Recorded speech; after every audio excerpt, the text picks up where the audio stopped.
Saudara-saudara yang dikasihi Tuhan, kembali lagi di dalam Pendewasaan Iman 22 Desember 2024 dengan tema Siapkah untuk terkejut, diambil dari Lukas pertama ayatnya yang ke-45 yang berbunyi demikian.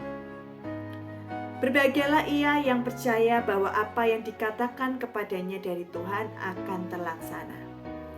Saudara-saudara, pernahkah saudara mendapatkan hadiah ulang tahun atau hadiah Natal?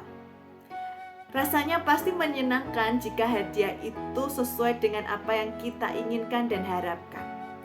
Nah, bagaimana jika yang kita dapatkan tidak sesuai dengan apa yang kita harapkan? Mungkin reaksi kita berbeda. Kita biasa saja, bahkan kecewa karena apa yang kita dapatkan tidak sesuai dengan apa yang kita harapkan. Mungkin barang yang tidak kita suka atau barang yang terasa aneh. Nah, itu semua terjadi karena kerap kali kita itu melihat hanya dari ekspektasi pribadi kita. Kita suka kejutan hanya kalau kejutan itu sesuai dengan apa yang kita inginkan. Nah, Allah kita adalah Allah yang penuh kejutan.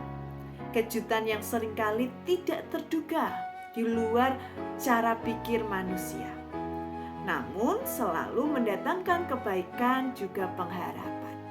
Seperti halnya Allah mengejutkan manusia dengan karya keselamatan. Ia datang melalui pribadi Yesus Kristus Sang Juru Selamat. Dalam kejutannya Allah memilih Maria, perempuan sederhana dari Nazaret yang baru bertunangan untuk mengandung bayi Yesus. Ia belum bersuami dan belum pernah disentuh laki-laki sebelumnya. Hal ini juga mengejutkan sebab secara manusiawi terasa mustahil untuk terjadi. Selain itu, beresiko besar. Maria dapat dianggap gagal menjaga kesetiaan, dicemooh, bahkan dihukum. Alih-alih kecewa, Maria tetap berbahagia. Ia menanggapi dengan beriman pada kebaikan Allah yang diwujudkan dalam keberserahan penuh dan ketaatan.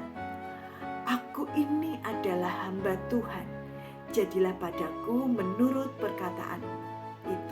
Itulah yang diucapkan Maria. Kebahagiaan itu semakin bertambah ketika ia mengunjungi Elisabet.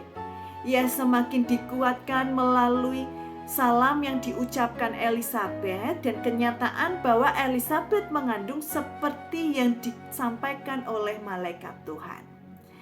Kebahagiaan itu kemudian diungkapkan dalam sebuah nyanyian pujian yang kita kenal dengan Magnificat. Saudara-saudara, bagaimana dengan kita?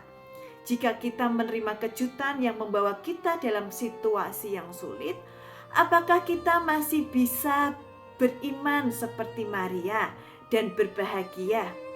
Apakah kita mau untuk menerimanya? Hidup ini penuh dengan kejutan, saudara. Ada kalanya kita dikejutkan dengan hal yang menyenangkan seperti pencapaian dan jawaban yang dinantikan. Namun ada kalanya kejutan itu berupa tantangan hidup atau situasi yang tidak kita harapkan. Kita bisa belajar dari Maria untuk merespon kejutan di dalam kehidupan kita. Pertama, kita perlu memiliki pikiran yang positif. Pikiran positif lahir dari iman dan kepercayaan penuh pada Allah, sehingga memampukan kita untuk melihat kebaikan yang tersembunyi dan tidak terjebak pada keraguan serta ketakutan. Kedua, berserah dan taat. Sikap ini adalah wujud dari iman kita kepada Allah, bahwa Allah akan selalu mendatangkan kebaikan dalam hidup kita. Demikianlah pendewasaan iman pada hari ini. Tuhan Yesus memberkati.